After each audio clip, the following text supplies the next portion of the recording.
Ya, tim nasional kurang kreatif. Lini tengah Indonesia dinilai butuh Tom Heye secepat mungkin. Di informasi bola selanjutnya, media dunia soroti penampilan timnas Indonesia di laga perdana Piala Asia 2023. Simak selengkapnya di sini bersama saya untuk Anda. Di informasi bola yang pertama, pengamat dan komentator sepak bola Roni Pangemanan menilai bahwa lini tengah timnas Indonesia memerlukan sosok Tom Heye. Hal ini diungkapkan Ropan sapaan karibnya usai melihat permainan skuad Garuda pada laga perdana mereka di Grup D Piala Asia 2023 kontra Irak. Ropan dalam kanal YouTube-nya yaitu Bang Ropan berpendapat bahwa permainan gelandang-gelandang timnas Indonesia memang sempat merepotkan Irak. Tapi menurutnya masih ada yang kurang komplit dari komposisi gelandang-gelandang skuad Garuda ini. Sebenarnya kita butuh kreator di tengah ya. Pada pertandingan itu tidak kelihatan sama sekali. Kalau dari sini memang kita butuh Tom Heye, kata Ropan. Ya, timnas Indonesia harus menelan kekalahan pada laga perdana mereka di Grup D Piala Asia 2023 kontra Irak. Dalam laga yang dihelat di Ahmed bin Ali Stadium pada Senin tadi malam, mereka kalah dengan skor 1-3. Menurut Ropan, Tom Heye merupakan sosok gelandang idaman bagi Indonesia. Hal ini sambung mantan jurnalis di sebuah media olahraga tersebut tidak lepas dari komplitnya pemain berusia 28 tahun itu. Dia itu kan punya visi yang bagus ya, seperti aliran bola, passing yang baik, lalu juga bisa menahan bola dengan baik dan tidak panik ketika ditekan sama lawan. Itu kelihatan sekali, pemain-pemain kita itu cepat hilang bola ketika ditekan pemain-pemain Iran. Jadi semakin cepat ia dinaturalisasi maka akan semakin bagus, kata Bung Ropan. Dan di informasi bola selanjutnya, media olahraga dunia ESPN turut menyoroti hasil yang diraih oleh timnas Indonesia saat melawan Irak tadi malam. Mereka menyoroti penampilan Marcelino dan kawan-kawan dan memberikan pujian atas perjuangan yang dilakoni oleh timnas Indonesia yang didominasi oleh pemain muda. Secara khusus mereka memberikan pujian kepada sang pencetak gol Marcelino Ferdinand yang masih berusia 19 tahun. Positioning Marcelino dalam gol Indonesia cukup menjadi perhatian bagaimana pemain yang bermain untuk klub Belgia KMSK Denze ini muncul dari tiang jauh untuk memberikan sentuhan akhir yang berbuah gol. Ya, selain mencetak gol, Marcelino juga sempat membuat jantung pendukung Indonesia berdebar kala di menit ke-10 sebuah peluang pertama ia ciptakan. Memanfaatkan bola liar hasil buangan kiper dari Irak, pemain yang bermain untuk klub Belgia KMSK Denze ini melobi bola melewati kiper Irak yang juga maju. Sayang, lambungan bola ini masih mengenai mistar gawang. Alhasil peluang itu urung menjadi gol. Namun meski kalah, Indonesia dan beberapa talenta muda mereka yang cemerlang membuktikan bahwa mereka layak berada di panggung terbesar di benua ini. Dan saat ini belum ada talenta yang lebih cemerlang di jajaran merah putih selain Marcelino Ferdinand, tulis dari pemberitaan ESPN. Ya, gol dari Marcelino ini sekaligus menjadi gol pertama bagi Indonesia di Piala Asia sejak Eli Eboy pada 2007 ketika melawan Arab Saudi. Masih berusia 19 tahun, Marcelino telah dianggap sebagai talenta terbesar Indonesia dalam beberapa tahun terakhir sejak ia muncul 2 tahun yang lalu, tulis ESPN. Ya, Marcelino memang bukan satu-satunya pemain muda yang bermain di laga ini. Ada juga Pratama Arhan serta yang juga bermain cukup bagus di sisi kiri sebagai fullback.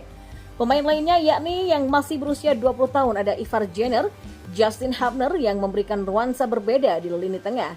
Mereka percaya dengan talenta muda yang dimiliki saat ini akan memberikan perkembangan yang baik bagi sepak bola Indonesia ke depannya nanti. Adapun di situasi Piala Asia 2023 saat ini, langkah Indonesia selanjutnya akan diuji oleh rival se-ASEAN yaitu Vietnam. Indonesia mesti menghadapi Vietnam dengan keyakinan bisa mendapatkan 3 poin melawan tim berjuluk The Golden Stars tersebut. Ya, kemenangan atas Vietnam akan memberikan asa bagi Indonesia untuk bisa lolos ke fase selanjutnya lewat jalur klasemen 3 terbaik.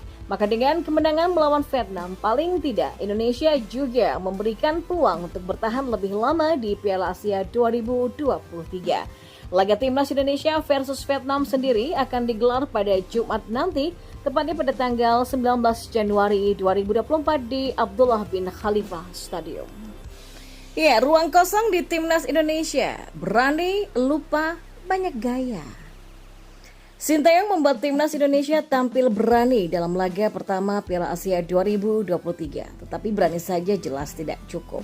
Permainan Indonesia yang hancur kala dilibas 0-4 dari Libya, kemudian ditumpas 1-2 oleh Libya pada laga kedua, lantas dihantam 0-5 dengan Iran, mulai menemukan bentuk kematangan di Piala Asia.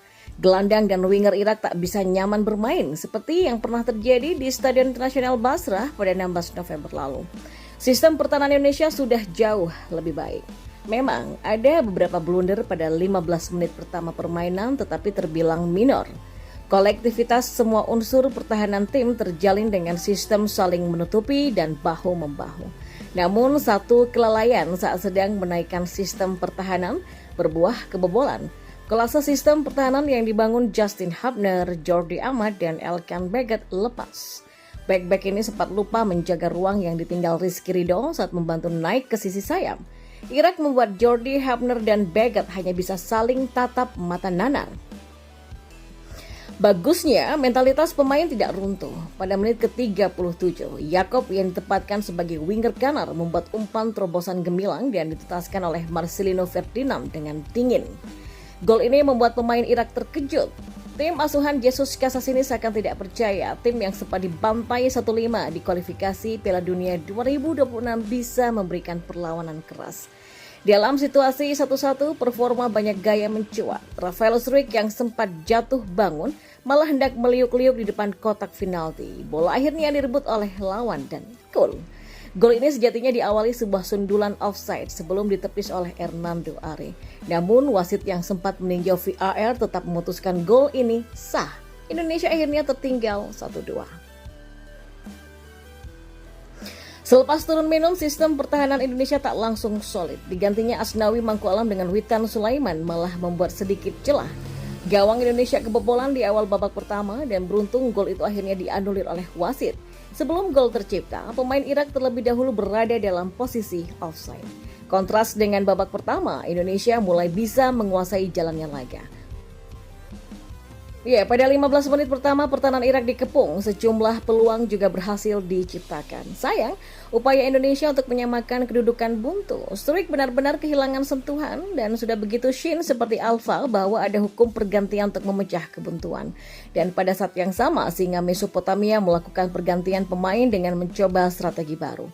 Upaya ini berbuah manis, lewat serangan sayap cepat, Irak memperlebar kedudukan. Maka dengan keunggulan ini, Irak lantas memilih bermain aman. Jalal Hasan dan kawan-kawan tidak lagi memburu gol, mereka memilih bermain menunggu dan sesekali membuat serangan gertakan.